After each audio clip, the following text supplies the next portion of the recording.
Welcome, everyone. My name is Will Cruz, and I will be your moderator today. And we are hosting our presenter, Jerry Pileski, and welcome to Growth Beyond Startup. I'll tell you a little bit about myself before we get started. I am currently an investment manager at SCRA, the South Carolina Research Authority. I'm also a 5-time entrepreneur myself with a couple of meaningful exits and some failures as well.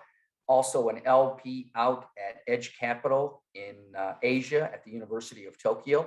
And I'm also, my specialty is science and finances, where my background lies.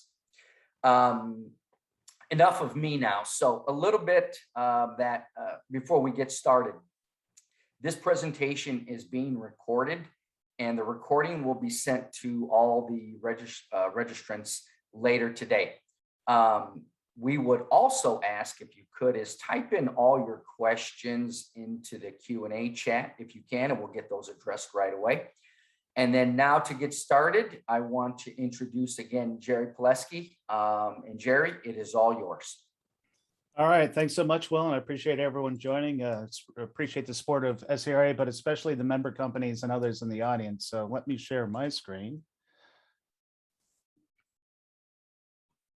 And well, if you can confirm I'm up, we'll get going. Yep, you're ready to go. Perfect. Well, welcome everyone. So today we're going to talk about the fundamentals of how to structure a business plan. So rather than quoting a famous entrepreneur or CEO, I invite you to look at this quote from Emerson, because reflecting on the words of a great poet and essayist is appropriate, because a proper business plan is about telling a story, your story. It's a story about bringing product and operations and strategy and finance to life in such a way that it creates strong teams, inspired investors, and loyal customers. The structure we're sharing today is a recipe of success for every business. How much stress would it relieve if you could neatly organize the myriad thoughts and challenges you face every day in running your company? Today, we'll cover a tool to allow you to do exactly that. Before we dive in, let me urge you to get the most out of today's workshop. Be a little selfish for the next 45 minutes or so. Turn off your ringers, close the email inbox, be fully present. Today, we're going to talk about organizing the entirety of your business life within a living plan. Each of you has received a companion worksheet that looks like so, and if not, there's a link in the chat. Please download that right away. If you open it as a PDF, it is form fillable, or you could just print it out. I'm in the old school camp that likes handwritten notes, but do whatever works for you. Just know that using a worksheet works in helping you internalize today's lessons. You'll see that the worksheet follows along nicely with today's presentation. And thank you for putting that in the chat again. Again, I'm Jerry Pileski. I won't go through full bio, but following graduation from the Naval Academy, I served over 2 decades as a naval officer, leading teams that range from the equivalent of startups to blue chips. My experience and passion for developing strong organizations led to my coaching focus. I partner with original owner founders to help them build strong businesses around their amazing products. Now, I have not been a startup founder myself like Will has, so what the heck do I know about your challenges? Well, what I'm covering today is the business application of a backbone of any successful organization. From the time I was a baby midshipman pictured here nearly 30 years ago, I've been actively developing leadership and organizational skills. I've built, led, and developed organizations ranging from a handful of people on a shoestring budget all the way up through a carrier strike group with over 9,000 sailors. Heck, my first ship, pictured here, the USS Higgins, was a startup. One of my jobs was to help build and train this crew from scratch in the shipyards while learning how to be an officer myself. See, personal challenges, risk mitigation, performance under stress, strategic planning, those are just a few of the skills required for success with environments ranging from literal combat to the cutthroat environment of the Pentagon's E-ring. My war room was not a metaphor. I've made congressional testimony regarding the Navy's budget. I know what it takes to pitch to an imposing and potentially hostile audience for approval. And I truly deeply give a damn about your success. So I'm constantly getting better too. Complementing time in uniform, I'm proud to be certified as a Focal Point business and executive coach. Focal Point is an international training and coaching organization, but there's 4 of us right here in South Carolina. We all happen to be Service Academy graduates, 3 Army and me Navy, and bring different experience to the fold. I focus on original founders. Mike Unger is an expert in manufacturing with over 35 years in Michelin under his belt. John Roney has decades of experience in aerospace. Stuart Fowler is our newest team member. He served as an engineer officer in uniform and became a sales expert as a civilian. And he was also a pastor. So he can get to the root of what ails you and help you see the bigger picture.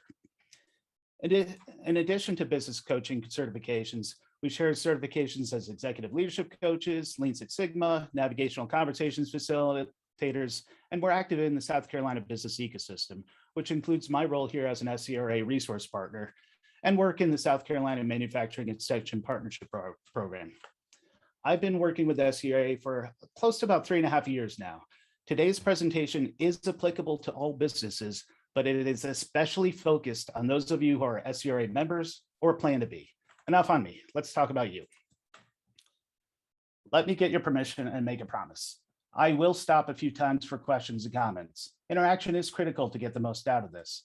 Also, I tend to talk fast and use nerdy nautical metaphors. If that's okay, please give me a thumbs up or an okay in the chat box. This is also a way for me to make sure you have the chat box up. And again, I thank Will for keeping tabs on that for me. Okay, thanks, Mike. Absolutely. Good. Okay, good.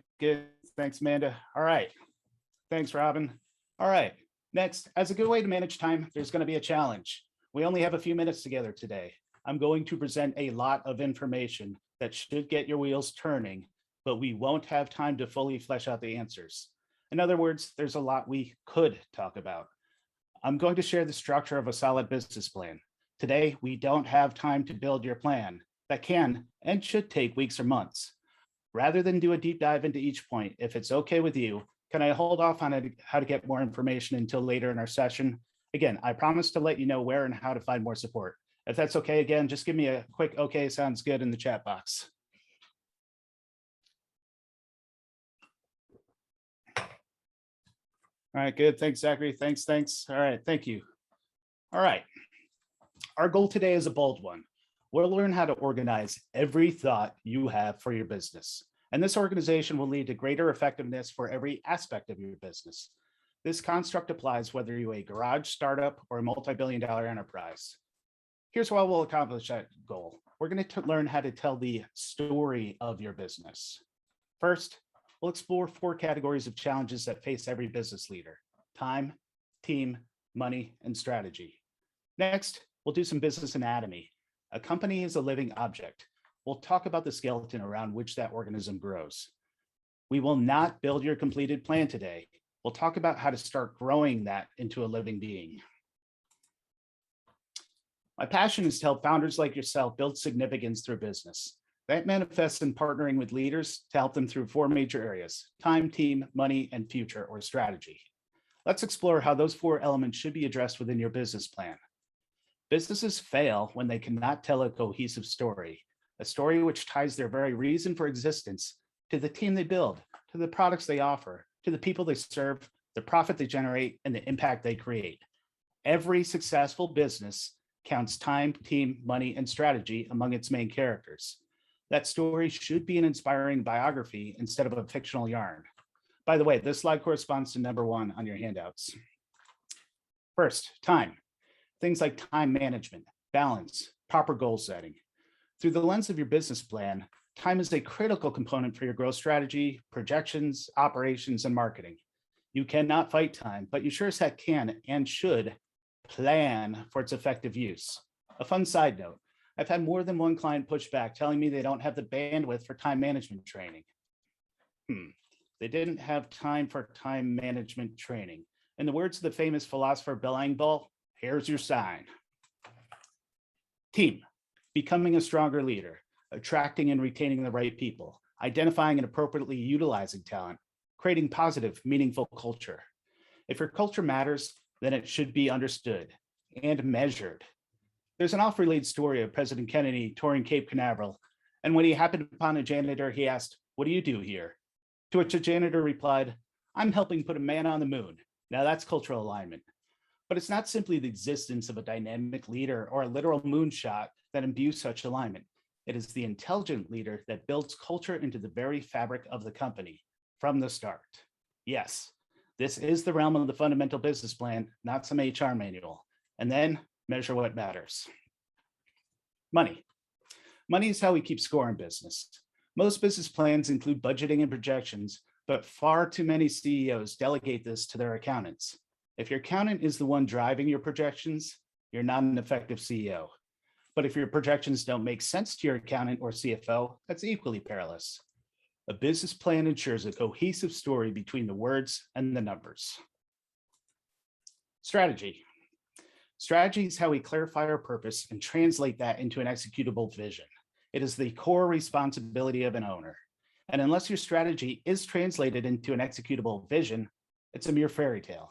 Your business plan is not only your core strategic document, but it provides the foundation for translating that strategic vision into practice. So let's talk about how to communicate these four elements: time, team, money, and strategy. Those key figures figure throughout your business plan. Now, there are lots of business plan formats out there, easily Googleable.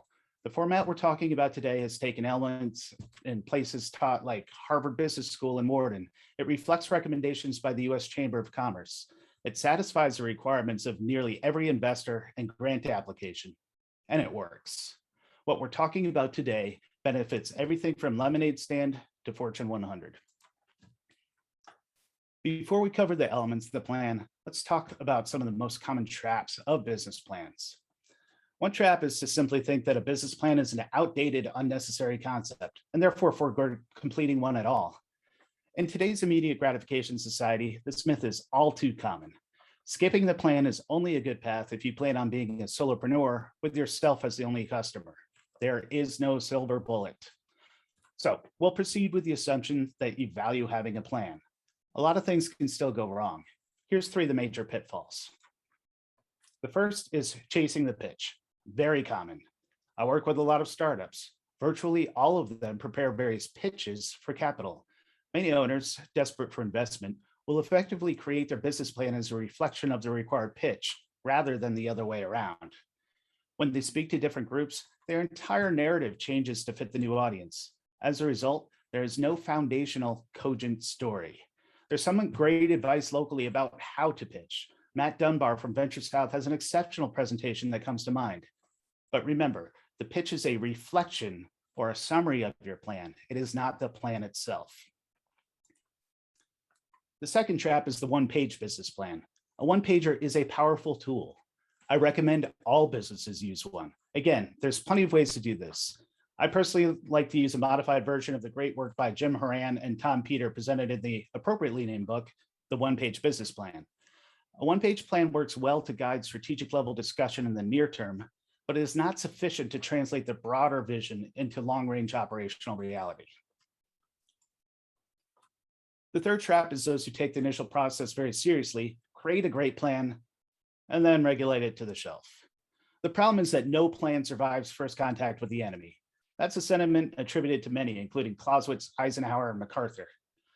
We'll go with the great orator Mike Tyson, who said, "Everyone has a plan till they get punched in the mouth." A business that is not continuously improving is in decline. Your business plan should be relatable, organized, constantly updated. This goes far beyond mere academic exercise. It is a critical survival and success tool. What's at stake? It's really pretty simple.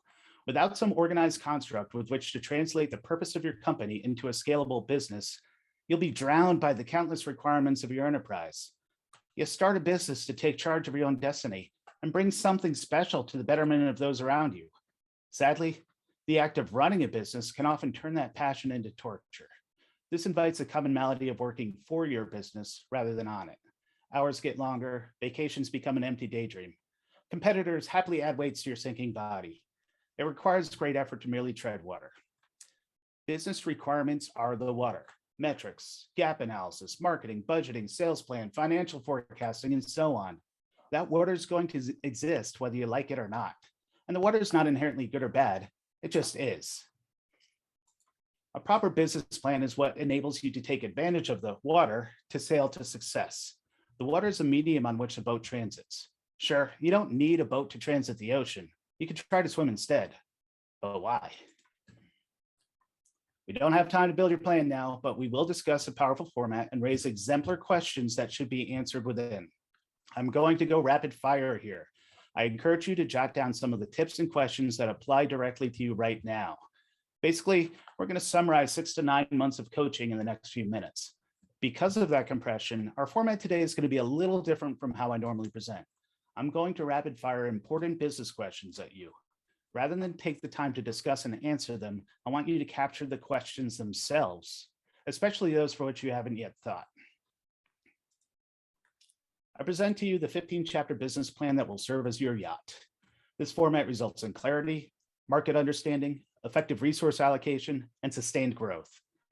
In conversation with Peter Dunphy, the chair of the SC Launch Board, to which many of you have presented, we spoke about common frustrations he has with owners. From those from outside South Carolina Research Authority, Mr. Dunphy's role is to lead the independent board, which determines if companies will be accepted into the SC Launch program, and then whether they are worthy of receiving grants or investments. His biggest frustration? Owners who can't tell the story of their business. They fail to communicate what good their product will do compared to competitors, how they intend on growing, what they're measuring, who their customers are in a way that reflects research and confidence. As a result, owners' valuations are off based in fantasy. You may have seen similar failures play out in Shark Tank. Investors understand that projections have some element of optimism. They ought to, and are bound to change. But that doesn't mean projections can be dreamed up by an accountant or the hope fairy. And guess what? Different audiences are interested in different things. This is true for both venture capitalists and bankers. Some care about the people, the key staff. Some focus on the market fit. Some go straight to those projections. They're all part of the same story. Let's talk about each chapter. Your business plan must start with a cogent explanation of your purpose, mission, and values. I cannot overstate this point. It requires some work to get this right. Once done, it will guide and simplify literally everything else that happens within your company. Far more than cute marketing slogans, this work is the core of why you exist. Purpose. What is the reason you're in business? Really? What change are you planning on making in the world? What business are you really in? The answer better not be simply to make money. And if the title of your product or what you're making isn't much better. For example, a hairdresser is not in the follicle cutting and styling business. They're in the confidence business. Your purpose is big, and it never changes for the life of your business. If it does, start a new business. Mission. How are you translating your purpose into making customers' lives better? This is still a leap bigger than specific product offering or service, but it may detail major business categories. Values. First, take time to reflect. What are your personal values? What kinds of people do you want to work with? For your business plan, what values do you want your company to reflect? How do you define them? In your own words, so that performance and decisions can be tangibly measured against them. Allow myself to repeat myself. Doing this work first and communicating it upfront is absolutely critical. It will facilitate literally every business decision you have for the life of your company. Don't believe me? Well, let's see. Are you trying to decide if you should start a new product? Well, is it aligned with your purpose? Are you looking to attract and retain the right people? Are they congruent with your values? Wondering how to explore customer base? Well, are people interested in your mission? This work cannot be over-communicated. After highlighting your culture, we jump right into the practical side. Chapter 2 is an abstract of all that follows. A one-page business plan is an exceptional tool for this. Here, you restate your purpose in the form of a vision. What does your company look like when it is achieving your purpose? This is a great place to lay out the most important objectives for the next year or two. What are the metrics that determine what success looks like? What needs to be done to meet those objectives? This is a great place to highlight SMART goals. By SMART, I mean specific, measurable, aligned with your values, realistic, and time-bound. What will you do this year? While Chapter 1 explains the broad reason for existence, Chapter 2 states up front what you're going to do about it over the next 12 to 24 months. The most important part of any business is the people, and you can't do it all. Chapter 3 is a listing of your key staff, both organizational chart and bios of key personnel for your business. For a new company, here's the tricky part. Divide responsibilities by roles rather than names. When you start, you have all the hats. As you grow, there'll eventually be other roles as a chief operations officer, admin and HR, finance and sales, etc. A concept well explained by Michael Gerber's book, E-Myth Revisited: pretend your business is a franchise, even if it is not. This serves many purposes. Answer questions such as, for what is each team member responsible? What are the key performance indicators that determine success? When there's a disagreement in a certain area, who has 51% of the vote? Who should I hire when? Too many founders jump into hiring sales professionals before they have an effective company to handle those sales. It could be true that an admin assistant, often seen as a luxury, may be the most important person to hire first, as they'll free your time to work on the heart of your business. What people do I really need to run my organization? And can I simplify? I know we're going rapidly. The point of today is to understand the chart on which the course of your business will be laid. We just covered the true foundation of your business, why you exist, what you're planning to do about it, and who you're doing it with. Next, we'll dive into product and customers. Any comments or questions before we continue?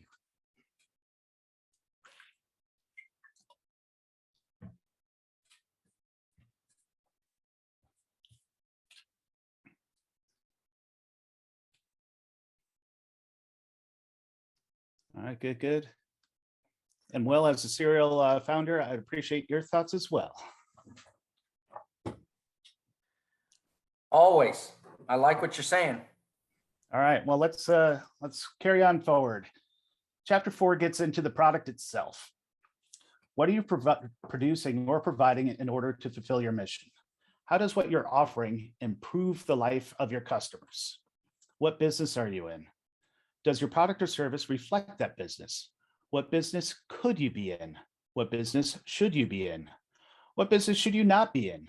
Creativity is good. Lack of focus is dangerous. Which of my products produce the greatest return?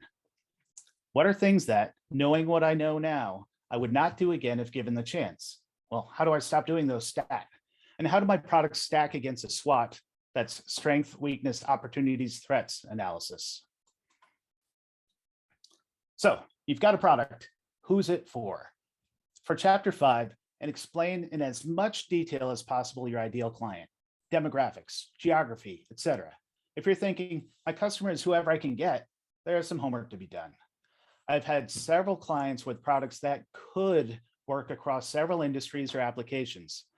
By not focusing their efforts, they're effectively trying to boil the ocean. Try a teapot instead. Who is your ideal customer? Be specific and detailed.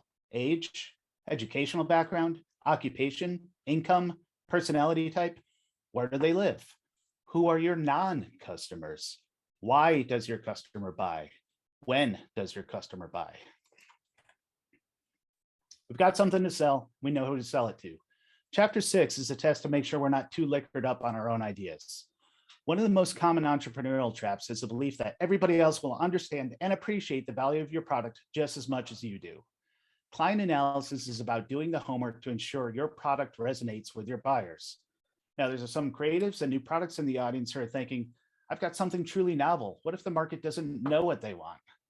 It's a somewhat valid point, but you still need a plan to get there.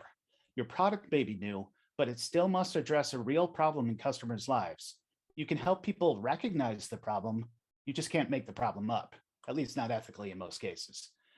Interview several of your potential customers. Record the results. Many owners fail to do this because they're afraid of the answers. Who are your most valuable customers? By what criteria do you determine them? It may not be the one who buys the most if their cost of acquisition is too high. It may be ones who allow you to test your product on a smaller scale before going into a broader market. How does your product or service improve their lives from their perspective, not yours? What do your customers really want and need from you in order to be satisfied? Does your product consistently meet customer expectations? More importantly, do you exceed your customers' expectations? If so, how do you accomplish that on a regular basis? Again, self-reflection is not sufficient. Invite and celebrate outside perspectives. Chapter 7, your marketing and sales plan. There are several great marketing companies out there. There's lots of talented sales organizations and consultants. I highly recommend you partner with them. Fellow SCRA resource partner Bob Stallsmith of TrueStrive, he's an awesome one in the sales area. But before you do, realize it's not the marketing agency's or sales professional's job to figure out who you are, what you're about, who your client is, etc. They'll happily try to do that for you, but it will both cost more and be less effective. Now, I'm talking about the overall plan, and that plan will change as you grow. Heck, for a startup with designs on earning investment, your client may be investors with your company itself as the product. And then you'll need to morph that into marketing and selling to revenue generating customers. For a company of any age, the 7 P's of marketing apply: product, price, people, promotion, packaging, positioning, and place. There's a wide array of founders here, so to keep it general, for marketing, what does your product do? What pain does it alleviate? What are the benefits to the customer? How is your product priced compared to competitive offerings? What are the differences between your pricing model and theirs? For sales, what is your plan for developing and expanding your customer base? For startups, when and how will you be profitable? Are your sales reps compatible with your ideal customer? What steps will you take to undercommit and overperform? To paraphrase an idea from Donald Miller's outstanding book, Building a Story Brand, how do you position and help your customer be the hero of their own story? On the strategic level, your marketing plan goes hand in hand with your sales plan. Which customers do you plan to attract and when? How will you grow this? Let me quote Peter Dunphy again. Remember, he's the chair of the SC Launch Board, the board that determines whether to improve grants or investments. Mr. Dunphy stated that, quote, "My experience is that folks do not spend nearly enough time building the top line of their business plan. Without a robust and realistic sales plan, the rest of the P&L, profit and loss, should flow appropriately," end quote. The goal is not merely to hope for a certain percentage of some big market. The goal is to create a realistic plan which will result in revenue and growth. Chapter 8 is your competitive profile. You must conduct client analysis to ensure your product meets customer needs. You must study competitors to know that you are the best one to do so. This is the practice of identifying and filling market gap. If owners are bad at interviewing their customers, they are horrific about evaluating competitors. Who are your most successful competitors? Why do your customers or potential customers buy from them? In other words, what benefits do your customers perceive in buying from them? In what ways are your customers superior to you? Be honest. In what ways are you superior? If you answer something like, "Well, I'm just more passionate," or "I work harder," or "I care more," you haven't yet found an answer that matters. Work on your unique selling proposition or your unique value proposition. Without this, you're simply a commodity, and this audience is not in the commodity making business. Time for another check-in. First, we laid the foundation for the business from purpose through people. We got the chart. Next, we identified more specifics on the product, to whom we're selling it, our plan for marketing and selling, and those with which we're competing. In other words, we plotted the course. Next, we'll talk about the required tools to navigate those waters. Don't worry, I won't go full nerd on my chart metaphor. We'll keep it PowerPoint basic. Before I do, any questions or comments?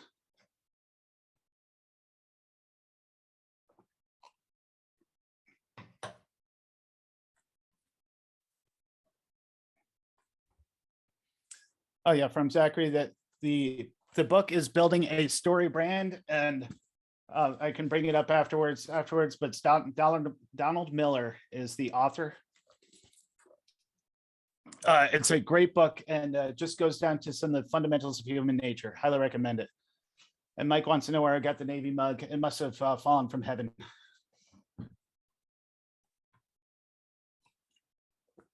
All right, anything else? And yeah, certainly afterwards, any of the books or references I bring up, I'm happy to share with y'all and give links.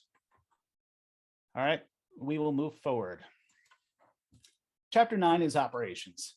I'm not talking about full employee manual and every procedure. Your business plan is a bigger picture document. What are the key SMART goals for your business? Again, specific, measurable, aligned with your values, realistic, and time-bound. What are the most critical success areas of your business? What are the measurable key results required for them to succeed? How will you compile and share these metrics? What are the critical performance areas and component indicators? Actually, a quick note on result versus performance indicators. Result indicators are lagging trends, things like revenue and profit. Performance indicators are the metrics that point to things you can change in real time. What are the areas in which you are excellent? Not just good, but excellent. Look at that from 3 different lenses: you as an owner, your individual staff members, and your company as a whole. What do you need to do to be in the top 10%? What are your critical constraints? How much control do you have over them? What are ways in which you can simplify your business? For your stickiest problems, have you applied the GOSPA method? That's goals, objectives, strategies, plans, and actions. What is your plan for ensuring every chapter of this business plan remains relevant? We could spend literally months on this in the previous chapter. They are the engine which translates the input of your purpose to the output of your profit, and more importantly, your impact. Leverage and strategic partners. Greek philosopher Archimedes once said, "Give me a lever long enough and a place to stand, and I can move the world." This principle also applies to you. To get the very most out of yourself, you must leverage, sure, your strengths and abilities, and you must also look outward. Leverage is the key to achieving vastly more than you could on your own. Strategic partnership takes us a step further.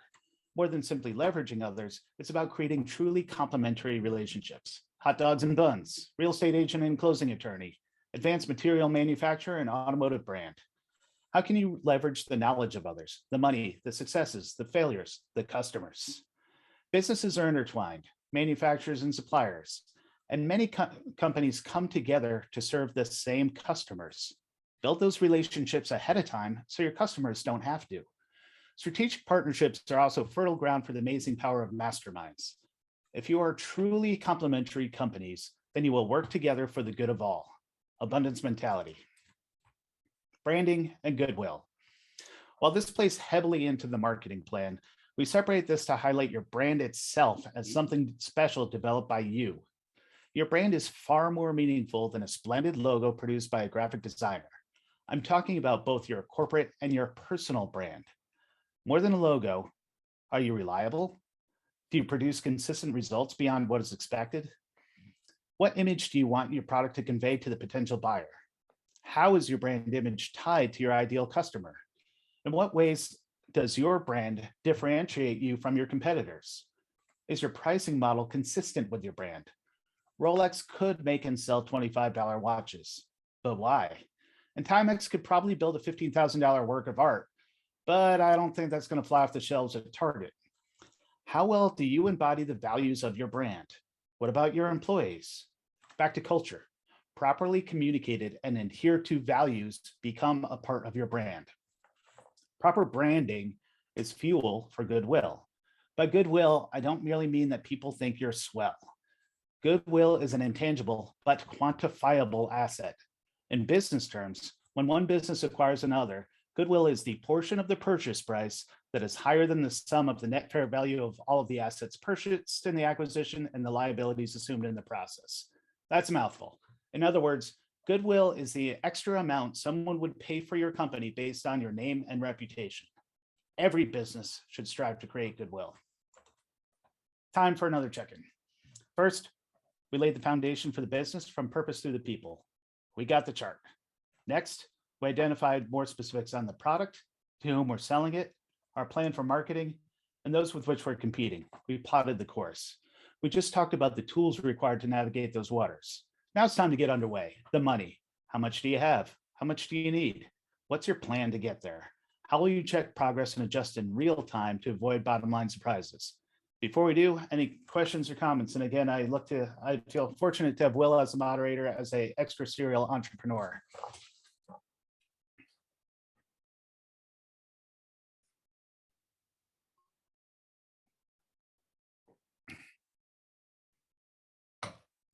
Oh, sure. Questions from Zachary. Would you mind touching on the goodwill aspect for companies just starting to get customers? Well, that's a great question. Like anything, goodwill develops over time. When you're brand new, it doesn't quite exist yet because you're new to market. I mean, if you think of something, the Uber example to go the other side is something like Apple. People will buy it just because, they'll buy an iPhone just because it's Apple. That's goodwill. They can charge what is reasonably more for the product just based on that alone. But for any business, goodwill starts from literally day one. So you build goodwill by developing a connection with your customers. It's not just about providing, a product or a service. It's about fulfilling a need and making their lives better in a measurable way. Well, what are your thoughts? Well, I mean, if you've created 5 companies, how did you create goodwill in your companies? For me, it was all, we built a lot of this around value, and how do they perceive value and what was value, and how did they define value? And then we aligned it with making sure we deliver that value for them to either create value or capture value.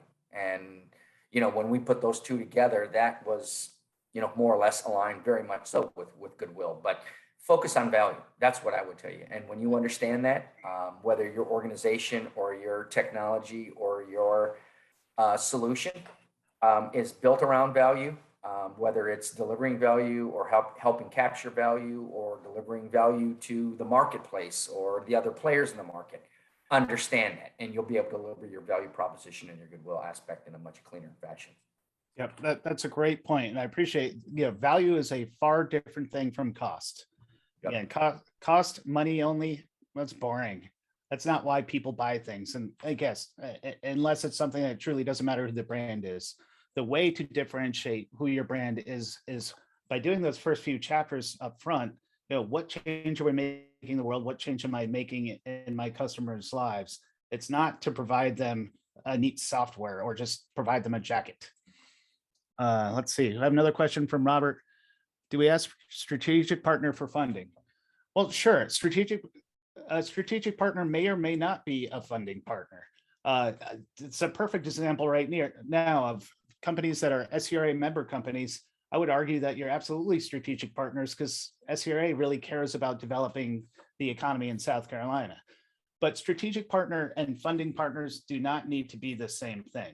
That's what I'm talking about, the difference between just pure leverage. I mean, you can leverage and get investment, but anytime you're seeking investment, it would be great if that is also a strategic partner. In other words, let's say you're going for venture funding. A lot better if that fund, whatever they're managing, actually cares about the type of product or service you're in, because you don't want them treating you like a commodity. If all they care about you is pure money generation, it's probably not going to provide you as much value as the resources and things they care about. So do you ask a strategic partner for funding? You could. It's not a requirement. The things I'm talking about here for the business in general are folks that truly complementary businesses, folks that, whether, like, I'm a service-based industry guy. So I mentioned Bob Stallsmith before. I consider him a strategic partner because we share similar values about how to develop businesses with integrity. I use a sales expert. I'm the coaching guy. That's an example of a strategic partnership. We didn't pay each other for that relationship. It's just that we know we want to serve people in the same values-based way. Hey, Jerry, along the lines of that, there's an old adage that we use since, a lot of my background is in venture capital. We tell lots of founders all the time, if you ask for money, you will get wisdom, guidance. You ask for guidance and wisdom, you'll get money. That's a great point. That's an awesome point, because when you give those pitches, it's not about the dollars, it's what you're going to do with it that matters. And that's what all this work of the business plan, because even if they truly just care about making a return on you, they're not going to have confidence in that unless they know what it's for. All right, let's move forward. Okay. Chapter 12, budgeting and accounting. Now, money is how we keep score in business. Chapter 12 is about budgeting and accounting. We do not confuse accounting with projections that we're talking about, or finance. We'll talk about that in a little bit. Now, I don't expect y'all to be accountants. There's very good reason there are experts to do that. However, you must not abdicate understanding of financial statements to your accountant. Financial statements and projections are the true story of your business reflected through math. In chapter 12, your financial statements should mirror the progress you've made in chapters 1 through 11, just communicated using numbers versus words. It's important to separate basic financial statements, past and present, from projections, the future. Financial statements, accounting reflects proven truth. This is an area where creativity may be illegal. Basic financial statements include the balance sheet, income statement, also known as profit and loss or P&L statement, and the statement of cash flow. You need not be an accountant, but you must understand what goes into these statements and how they reflect your business. It is not the accountant's job to make operational decisions. It's your job to understand what the accountants are telling you. On the most basic level, do you truly understand how assets, liability, and equity are defined? The difference between current and non-current assets and liabilities, the difference between cost of goods sold and operating expenses, accruals versus deferrals, operating versus investing versus financing dollars. If any of this is Greek to you, you are not alone. People generally don't create inventions for the purpose of speaking balance sheet ease. Still, homework is required before you seek investment. If an owner defers to their accountant when making a basic investment pitch, it's a surefire way to be launched from Monty Python's Bridge of Death. Back to Shark Tank. Kevin O'Leary, Mr. Wonderful, is the most vocal about owners knowing their numbers. It's true they must know, but more importantly, the owner should know what they mean. Back to the topic at hand. We are not doing accounting 101 today. The point is, this chapter of your business plan is a snapshot of the reality of your business conveyed through numbers in the form of financial statements. Lucky chapter 13, where it all comes together to show the exciting direction you're headed. Remember, though they use similar tools, accounting and financial projections are not the same thing. And if the accountant is driving force behind projections, CEO is not doing their job. Financial statements are a snapshot of the current and past. Projections look to the future. Everyone, well, most everyone, understands that the future is unknown. There is negligible chance of an exact match between your projections and the future. That does not mean your projections can be whispered from the mouths of unicorns. This is where the magic of the in-depth business plan comes to life. You see, we're talking about financial projections here, but after chapter 1, every chapter of your business plan should include projections. What do I mean by that? Some examples. Key staff. Here's who you have now, who you expect to have in a year, and who the key players will be 5 years from now. You expect to hire them in a given order based on company requirements, and you expect them to cost X number of dollars. Marketing and sales plan. Again, this is a biggie. What is your plan? Not hope, but plan to reach X number of customers in year 1, 5, etc. Operations. I can afford to be lean right now because I'm still in research stage. As I grow, it will cost me more to run my company. Being able to fulfill my sales plan will require a company that costs X number of dollars to run. All of this flows together. The story you tell in chapters 1 through 11 of your business plan must be the same story you tell here. The activities drive the numbers, not vice versa. Now, I don't mean to be a bubble burster, but most, not just many, but most owners' valuations of their companies are out of sync, and often wildly so, with reality. Why? Because they put in the blood, the sweat, the tears. It's their baby. They're optimists. The way to avoid that disconnect, do what we've been talking about the last several minutes. Pitch decks and one-page plans are cliff notes. They cannot replace the novel that is your business. It's great to have specific revenue goals in mind and audacious ones. But if you want to call that goal a projection, you better do the homework required in chapters 1 through 11. And while I see you coming on camera, comment, sir? Nope, all good stuff. I like what you're saying, especially on the projections of accounting. It's definitely a fine line and a marked line between the two. Yep, thank you. Chapter 14, funding and investment analysis, what I like to call operational finance. The reason I list this piece after projections is that's a quick way to summarize what all the numbers mean. That's good for both owner and investor. For examples, what are your accounts receivable and payable turnovers? In other words, how efficient are you in collecting from customers and paying your suppliers? On the other side, what's your cash conversion cycle? How long does it take from paying suppliers to collecting cash from customers? Does your ratio of operating, financing, and investing dollars appropriately match your company's stage of growth? And a massive one for those who seek outside investment, what is your DuPont ratio, or colloquially known as your return on equity? Have you properly considered the time value of money? Chapters 1 through 14 are your story. Chapter 15 is the appendix and footnotes to that story. Add tabs as appropriate for amplifying data to what's summarized throughout the narrative. For example, in Chapter 6, client analysis, you might summarize the lessons learned from client interviews. A tab in the appendix may list the specific people he contacted, notes on the interview, etc. Another tab might include in-depth spreadsheets of competitor analysis. Another may include alternate projections based on different tax rate assumptions. Just like any good thesis or report, this chapter should characterize the work you did to ensure the preceding narrative reflects research by its mere daydreaming. A lot goes into this. If anyone thinks that a proper business plan can be completed in a mere afternoon or a couple-hour workshop, I have some shoreline to sell you. Again, we just discussed a lot, the entirety of your business in all of 40 minutes, more than can be digested in that time. Our first goal today was to understand the 4 basic leadership challenges. That's time, team, money, and strategy. Virtually all of your work as an owner fits into one of these 4 bins. Second goal was to create the structure with which to organize the activities of those challenges. As business leaders, you always have myriad plates spinning. The 15 chapters listed here help you organize your activity into a comprehensive narrative. You are the hero of your business. This is how you tell your story. Our final goal was to start to turn this into a living being. Your business plan should be a constantly relevant tool. Every thought or conversation you have related to the strategic direction of your business should be captured in the appropriate chapter or chapters of this plan. Yeah, as owners, you have ideas pop in your heads often at the strangest time. If you have this framework set for you, you can capture it where it matters. Organize your thoughts according to the structure. That's how you start bringing this thing to life. More questions asked and answered over the past few minutes. Very intentional for this particular presentation.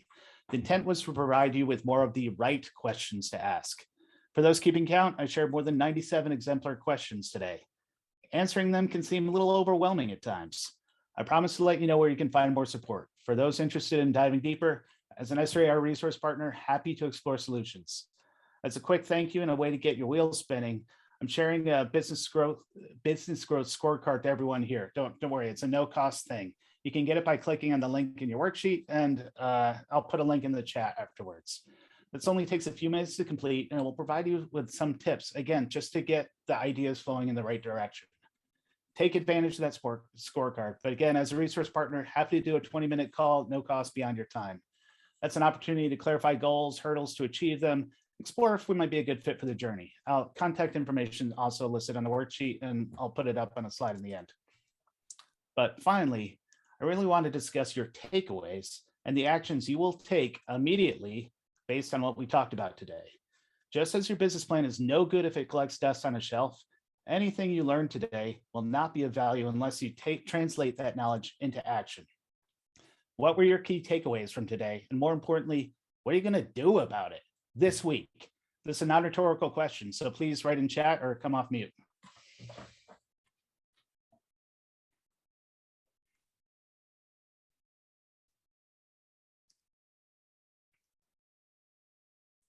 Question from Mike here is, when is it appropriate to put a valuation on business? Isn't that needed for funding? The answer is yes, and it depends. That's a great question. Yep. So it depends on at what stage you are. So for example, companies, and well, tell me if I'm lying here, but the goal of a company, say going through an organization like SCRA, that's as benign and friendly of a venture investment as you can get, both because the small percentage taken and the tools they provide, the goal being to graduate to, in VC terms, like a Series A or A plus, or multi-million-dollar investments.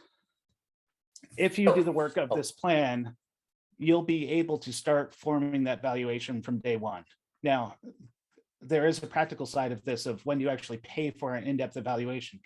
Well, if you don't even have a company yet, don't spend thousands of dollars on a valuation.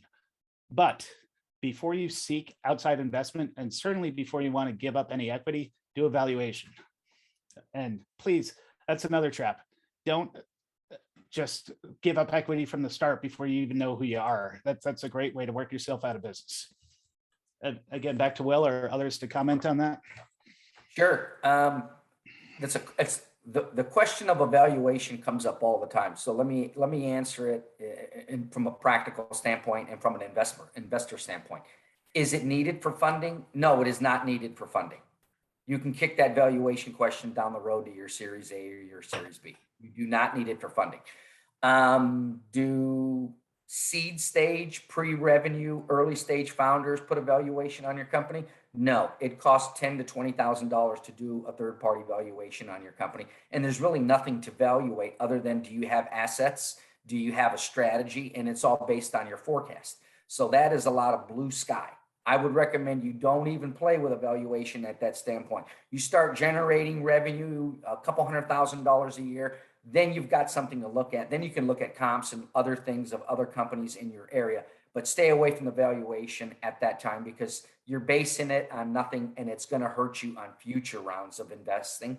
And that will kill you, especially if you get a down round based on a valuation. So we can get into that later. But anyway, back to you, Jerry. Yeah, that's a great point. I appreciate that. And John, absolutely. Here, I'll put this up. Reach out anytime. So early stages of developing orthopedic medical device and need further guidance. Yeah, sure. Let's happy to chat and see if there's, whether it's, focal point coach or somewhere else. I'm just happy to link people up with whoever's going to provide you value to develop your business. I mean, I do this because I love developing business with a passion. So John, just reach out with that information. Let's see. Yeah, Rosalind, great point. Done this piecemeal, work together to put it into action. And that's what happens a lot, because there's a lot of guidance and good guidance out there. But the problem is that a lot of times that guidance, when you don't know what to work on what time, and two, some of that guidance is actually contradictory depending on what your sources are. So that's something that I enjoy working with owners to help provide sanity to this whole thing. This is not program management. This is strategic direction and alignment of your fundamental business.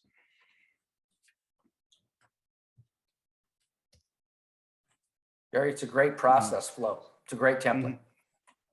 Thanks, I appreciate that. And again, huge thank you to SCRA and especially the business owners in the audience. I mean, that's why we're all here. So it really is an honor to share with you today and rewarding to help bring passion to life through business. So I'll stay on the line if there's any other questions or thoughts. Again, I encourage everyone here to take that business growth scorecard.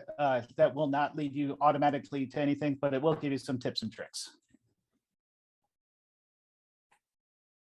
Any other questions? Thanks, Joseph. I appreciate it too. Okay. Oh, here we go, Jerry. We got one more. Yeah. When you were starting, there seems to.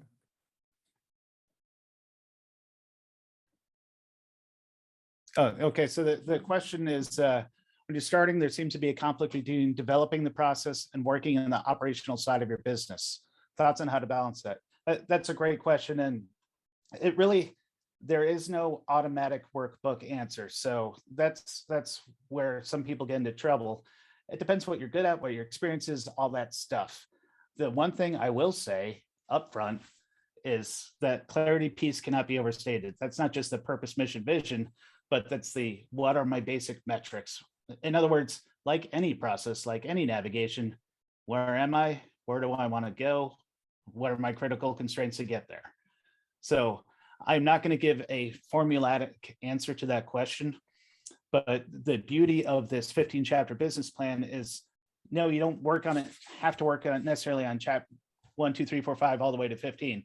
Chapter 1 does need to come first, but as you are developing your business, you'll have thoughts all throughout this. And we exist just to help people organize that. There will always be a conflict of the operational side and the strategic side. Your goal as an entrepreneur is to try to keep on the vision purpose thing and let managers work on the rest. Let's see from Zachary. Appreciate that, Zachary. The way to organize the plan.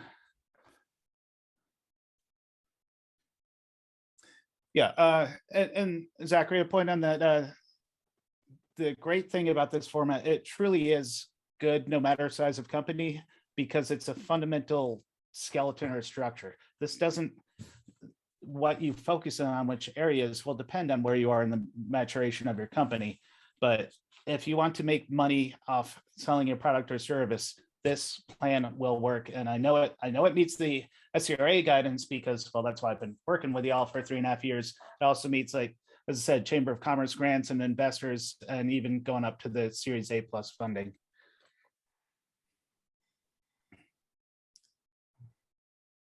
And yeah, I'll provide SCRA a PDF of that presentation for those asking.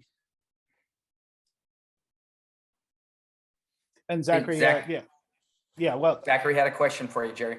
sure. Average cost as a member company. So yes, as a resource partner, I do give a costs are discounted for SCRA members. However, part of my job as a coach is figuring out what you actually need and whether we're a good match to get there. So there's everything from mastermind groups that are, a few $100s a month to one-on-one coaching for several thousand a month, but I can't even answer that question without knowing, what the scope of what we'd work on together would be. The process is much more relationship building. I'm not here to, close any clients on this session, but what we do is just have a conversation and explore fit, and we'll figure it out from there.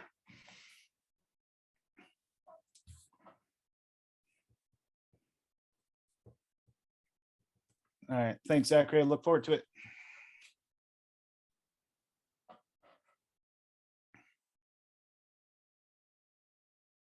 All right. Any other questions?